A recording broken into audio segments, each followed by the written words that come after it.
नमस्कार, न्याय टीवी में आप सभी दर्शकों का स्वागत है। कोर्ट राउंडअप की खबरें अब विस्तार से।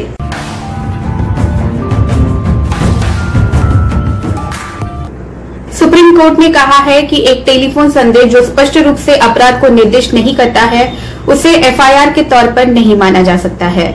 इस मामले में हत्या के अभियुक्त समधन शिंदे, नेताजी अच्युत शिंदे और बाला साहेब कल्याणराव शिंदे को हाईकोर्ट द्वारा दोषी ठहराया था। ट्रायल कोर्ट ने नेताजी और बाला साहेब को बरी कर दिया था और समधन को दोषी ठहराया था। हाईकोर्ट के समधन की सजा की पुष्टि की और बाकी दोनों को भी दोषी ठहराया।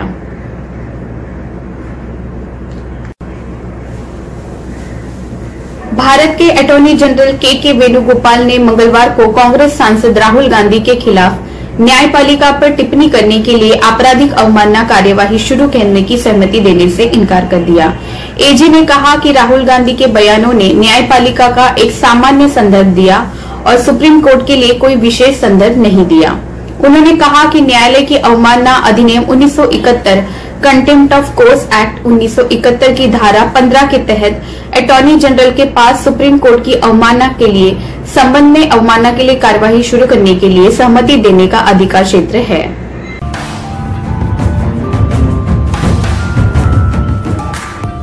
बॉम्बे हाईकोर्ट ने बुधवार को रिपब्लिक टीवी के एंकर अर्नब गोस्वामी की याचिका को स्वीकार करते हुए उन्हें गिरफ्तारी से राहत प्रदान की है। अपनी इस याचिका में अर्नब गोस्वामी ने टेलीविजन रेटिंग पॉइंट्स घोटाले में मुंबई पुलिस की जांच को चुनौती दी है। जस्टिस एस शिंदे और जस्टिस मनीष पितले की खंडपीठ ने पुलिस को निर्देश दिया कि यदि जांच के दौरान गोस्वामी के खिलाफ कोई भी कठोर कार्रवाई करने का फैसला किया जाता है तो उन्हें गोस्वामी को 3 दिन पहले नोटिस देना होगा। सुप्रीम कोर्ट में जस्टिस संजय किशन कौल और जस्टिस आर सुभाष रेड्डी की पीठ ने बुधवार को मुंबई के पूर्व पुलिस प्रमुख परमबीर सिंह को महाराष्ट्र सरकार के गृह मंत्री अनिल देशमुख की कथित भ्रष्ट दुर्भावना की सीबीआई जांच की मांग के लिए बॉम्बे हाईकोर्ट का दरवाजा खटखटाने को कहा। सुनवाई के दौरान पीठ ने याचिकाकर्ता से 2 सवाल किए।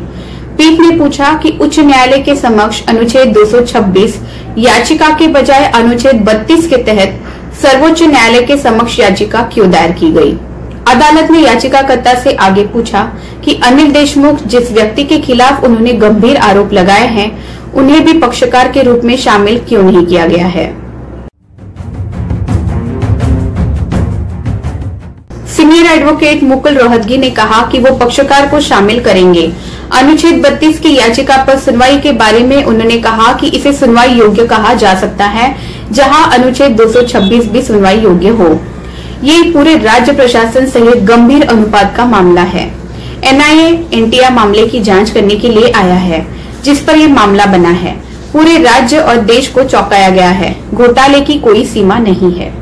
रोहतगी ने प्रकाश सिंह के मामले का हवाला देते हुए कहा कि अदालत ने कहा था कि 2 साल पूरे किए बिना वरिष्ठ पुलिस अफसरों के तबादलों को प्रभावी करना गंभीर मुद्दा है और ये तभी किया जा सकता है जब वो जांच का सामना कर रहा हो।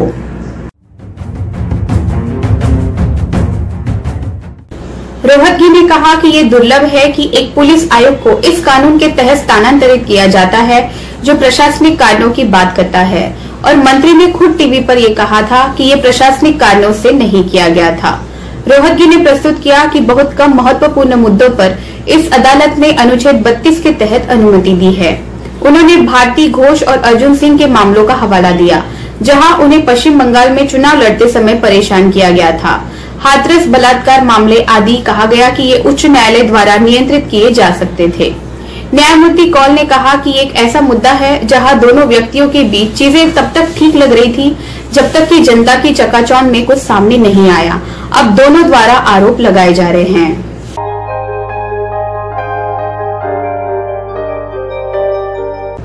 बेंच ने कहा, इसे देखते हुए याचिकाकर्ता के वकील हाईकोर्ट जाने की स्वतंत्रता के साथ रिट वापस ले रहे हैं। स्वतंत्रता प्रदान की गई। वे आज एक याचिका दायर करेंगे और इस मामले की कल ही सुनवाई चाहेंगे।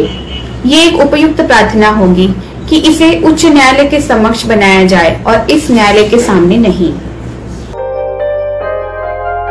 जैसा कि आपने कहा, अब इसका एक और कोण है। संबंधित पक्ष बहुत लंबे समय के लिए बहुत ही अच्छे थे, अब अलग हो रहे हैं, एक दूसरे पर आरोप लगा रहे हैं। ये एक गंभीर मामला है, इसमें कोई संदेह नहीं है। उच्च न्यायालय इस मुद्दे से निपटने के लिए सक्षम है। रोहतगी ने कहा कि इस अदालत को इस पर विचार करने से नहीं रोकना चाहिए। पूरे देश के लिए गंभीर सार्वजनिक हित की बात है। न्यायमूर्ति कौल ने कहा, किसी भी राज्य ने पुलिस सुधारों को लागू नहीं किया है। कोई भी निकाय ऐसा नहीं करना चाहता है, क्योंकि कोई भी निकाय सत्ता को जाने नहीं देना चाहता। बेंच ने कहा कि ये मुद्दा राज्य के बारे में नहीं है, ये है कि प्रकाश सिंह मामले में फैसले के बावजूद पुलिस सुधार नहीं हुआ है। जब भी कुछ विशेष घटनाएं लोगों को अचानक याद आती है, तो प्रकाश सिंह के फैसले को याद करते हैं। भारत के मुख्य न्यायाधीश एस.ए. बोबड़े ने अगली चीफ जस्टिस के लिए जस्टिस एन.वी. रमन्ना के नाम की सिफारिश की है। सुप्रीम कोर्ट के दूसरे वरिष्ठतम न्यायाधीश न्यायमूर्ति रमन्ना ने 17 फरवरी 2014 को पद ग्रहण किया था। उनका कार्यकाल 26 अगस्त 2022 को समाप्त होगा। न्यायमूर्ति रमन्ना ने फरवरी 1983 में आंध्र प्रदेश हाईकोर्ट में एक वकील के रूप में कार्य करना शुरू किया था।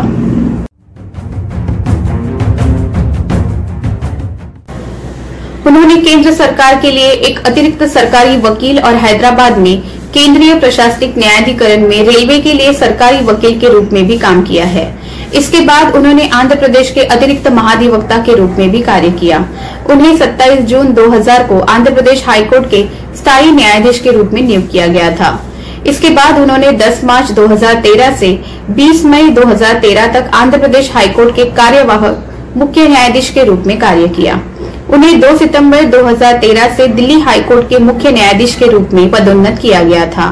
सीजेआई बोबड़े का कार्यकाल इस वर्ष 23 अप्रैल को खत्म हो रहा है।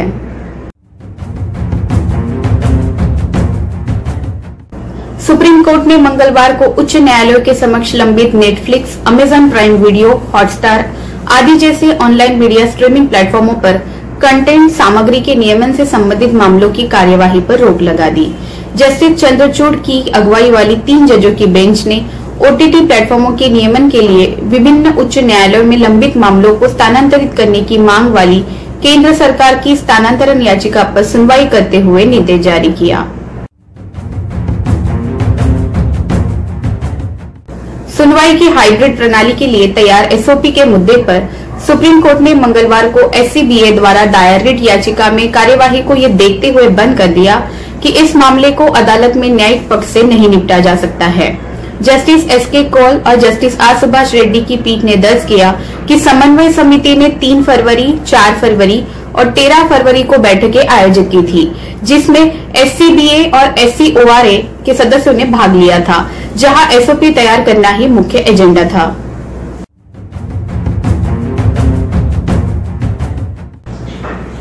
फिलहाल बस इतना ही। अन्य खबरों के लिए जुड़े रहिए न्याय टीवी के साथ। नमस्कार।